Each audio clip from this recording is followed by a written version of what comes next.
কতগুলো মায়ের বুক খালি হয়ে আমি আমার মায়ের বুকে ফেরত এসেছি। কতগুলো বাচ্চার বাবা হারিয়ে আমি আমার বাচ্চাকে বুকে জড়ে ধরতে পেরেছি। কারণ আমি তো আমার সন্তানদের চেহারা দেখবো আশা ছেড়ে দিয়েছিলাম। যারা 5 বছরের স্বার্থ দেখবেন তারা জুলাই সনদ বাস্তবায়নের পক্ষে যুক্তি খুঁজে পাবেন না। আমি যখন বের হচ্ছিল বারবার বলেছি, আরবার বলছি যে তখন আমি মৃত্যুর প্রহর গুনছিলাম। আমি মনে যখন আমাকে টেনে হচ্ছে বের করা হচ্ছে, তখন আমার একটাই দোয়া ছিল আল্লাহর কাছে, যে আল্লাহ এই দুনিয়াতে তোর বাচ্চাদের চেহারা চোখে দেখানো না, মায়ের চেহারা চোখে দেখানো না, জান্নাতের চিরস্থায়ী জীবনে সবাইকে নিয়ে একসাথে থাকার তৌফিক দেব। অনেক লং স্টোরি শর্ট করে জানতে পারলাম যে কতগুলো মায়ের বুক খালি হয়ে আমি আমার মায়ের বুকে ফেরত এসেছি। কতগুলো বাচ্চার বাবা হারিয়ে আমি আমার বাচ্চাকে বুকে জড়ে ধরতে পেরেছি। জুলাই সনদ যেভাবে গণভোটে গিয়েছে সেভাবে বাস্তবায়িত হবে ইনশাআল্লাহ। আমার জীবনের বাকিটি প্রতিটি দিন, প্রতিটি মুহূর্ত, প্রতিটি নিঃশ্বাস এই জুলাই শহীদ, জুলাই যোদ্ধাদের কাছে মেনে নিয়ে থাকবো ইনশাআল্লাহ।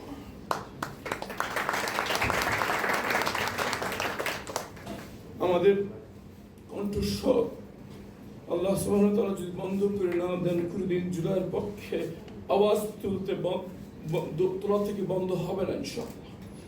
এবং যখন সীমান্তে আগ্রাসনে হাজার হাজার মানুষকে কোনো নির্দেশনা ছাড়া, কোনো নেতৃত্ব ছাড়া, কোনো অস্ত্র ছাড়া আগ্রাসীর সামনে লাইন ধরে দাঁড়িয়ে যেতে আরেকবার দেখি, তো এই শক্তি আমাদের মনে আবার পুনরুজ্জীবিত হয় যে জুলাইয়ে যে শক্তি আমরা একবার দেখেছি সেই শক্তি আছে, সেটা বিলীন হয়ে যায়। আমাদের এখন দরকার এই শক্তিকে একটি পর্যায়ে নিয়ে যাওয়া, একটি পরিণতির দিকে নিয়ে যাওয়া। সংসদে দাঁড়িয়ে আমরা গোষ্ঠী মেয়ে কয়েকজন কথা বলে যাচ্ছি। সংখ্যাগরিষ্ঠদের মধ্যে আমি একটি খুবই হৃদয়ের ভিতরে রক্তক্ষরণ হয়ে আচরণে যে তারা জুলাই সনদ বাস্তবায়নের যে ব্যাপারে কথার ফুলঝুরি ছড়লেও আজকে 5.5 মাস হয়ে গেল বাস্তবায়নের কোন উদ্যোগ আমরা দেখতে পাচ্ছি। আমি শুধু এই কথা সবাইকে সাক্ষী রেখে বলতে চাই, যারা 5 বছরের স্বার্থ দেখবেন তারা জুলাই সনদ বাস্তবায়নের পক্ষে যুক্তি খুঁজে পাবেন না। যারা 10 বছর যে কোনো উপায়ে ক্ষমতা ধরে রাখার স্বপ্ন দেখবেন তারা জুলাই সনদ বাস্তবায়নের জন্য আগ্রহ খুঁজে পাবেন না। যারা 50 বছরের স্বপ্ন দেখবেন তারাই বুঝবেন যে জুলাই সনদ বাস্তবায়ন হওয়া কত জরুরি। যারা বাংলাদেশকে নিয়ে এই স্বপ্ন দেখবেন যে হয় মাতৃভূমি নয় মৃত্যু, আমার আর কোথায় যাওয়ার জায়গা নাই, আমার সন্তানদেরকে আমি এখানেই বড় করবো, এই দেশকে নিয়ে স্বপ্ন দেখাবো, তাদের পক্ষে সম্ভব দেশকে নিয়ে, দেশের সকল অসহায়ত্ব, সকল সীমাবদ্ধতা নিয়েও দেশকে স্বপ্ন দেখানো। আমি একজন জনগণের সেবক হিসেবে মাত্র কয়েক মাস রাষ্ট্রযন্ত্রের কাছে দেখছি, এবং যত দেখছি তত আমাদের এই বিশ্বাস দৃঢ় থেকে দৃঢ়তর হচ্ছে যে আমরা আসলে গরিব দেশ নই, আমরা আসলে অসহায় দেশ নই। আল্লাহ যা দিয়েছেন, মাটির নিচে যে খনিজ সম্পদ আল্লাহ দিয়ে রেখেছেন, মানুষ ভৌগোলিকভাবে যে কৌশলগত অবস্থান আল্লাহ দিয়ে রেখেছেন, মানুষের মধ্যে যে অদম্য প্রতিভা এবং স্পৃহা আল্লাহ দিয়ে রেখেছেন, এই দেশকে কেউ দমিয়ে রাখতে পারবে না ইনশাআল্লাহ। কিছু লোককে সকল কিছু হারানোর জন্য তৈরি হয়ে সামনে দাঁড়াতে হবে ইনশাআল্লাহ। আমি সেই মুখদেরকে আমার সামনে দেখছি, জুলাইয়ের যখন ভিডিও দেখে সেই মুখ আমি দেখি। আমার ওয়াইফের বড় বোনের হাজবেন্ড, সে একদিন আমাকে সে ভিডিও দেখাচ্ছে, আমি তাকে জানি যে তার সন্তানদের জন্য সে কতটুকু স্যাক্রিফাইস করেছে। তার বাচ্চাদেরকে সে এতখানি আদর করতো যে কখনো ঘুমিয়ে গেলে সে তার পাশে বসে থাকতো মশা না কামড়ায়।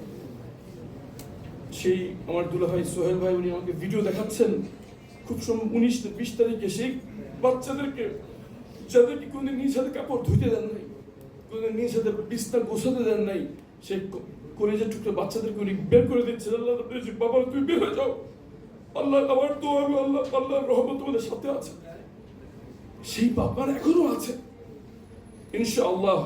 আমার দৃঢ় বিশ্বাস হয়তো কিছুদিন সময় লাগতে পারে, কিন্তু এই জাতি সকল আগ্রাসনের বিরুদ্ধে, সকল অপশক্তির বিরুদ্ধে দাঁড়িয়ে যাবে ইনশাআল্লাহ।